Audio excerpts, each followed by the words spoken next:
Did Jesus ever walk the earth and declare, "I am God"? While you won't find that exact, simple sentence in the Gospels, the claims he made were even more profound and left no doubt about his divine identity. Let's explore one of the most powerful examples together. Many people, when asked this question, might look to the Gospels: Matthew, Mark, Luke, and John. And rightfully so. Jesus' claims are all over those pages. He forgave sins, something only God can do. He accepted worship. He said, "I and the Father are one." These are massive statements. But today I want to take you to a different book, one that gives us a breathtaking picture of the glorified Jesus after his resurrection and ascension. Let's turn to the book of Revelation. In the very first chapter, the Apostle John is given a stunning vision. He sees the risen Christ in all his glory, so overwhelmingly majestic that John, his beloved disciple, falls at his feet as though dead. It's in this moment of awe and terror that Jesus speaks, and what he says is truly extraordinary. Listen to his exact words in Revelation, chapter 1, verses 17 and 18.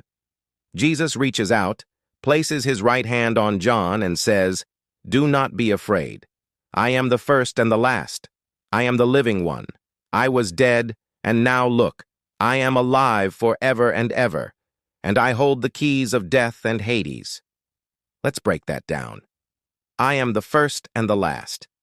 This is not just a casual title. This is a direct echo of what God the Father says about himself in the Old Testament. In Isaiah chapter 44, God declares, "I am the first and I am the last. Apart from me, there is no God." And again in Isaiah 48, "I am He. I am the first and I am the last."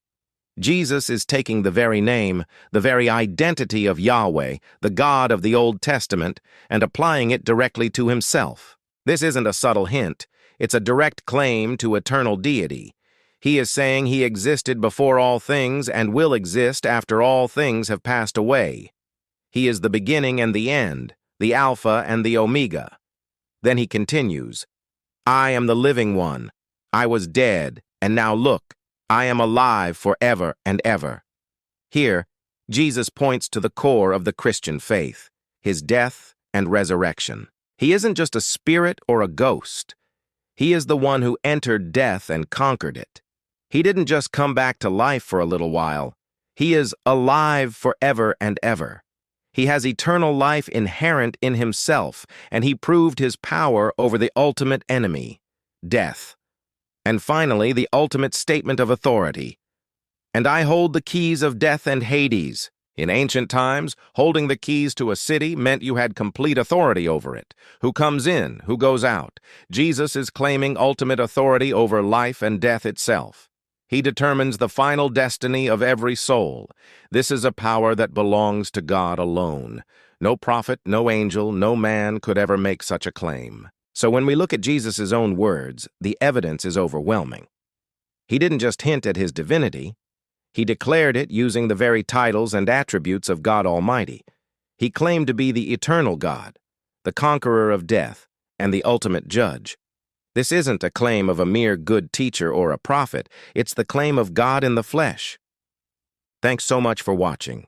If this video helped you understand this incredible truth more clearly, please give it a like and consider subscribing for more content that explores the depths of faith. We'll see you in the next video.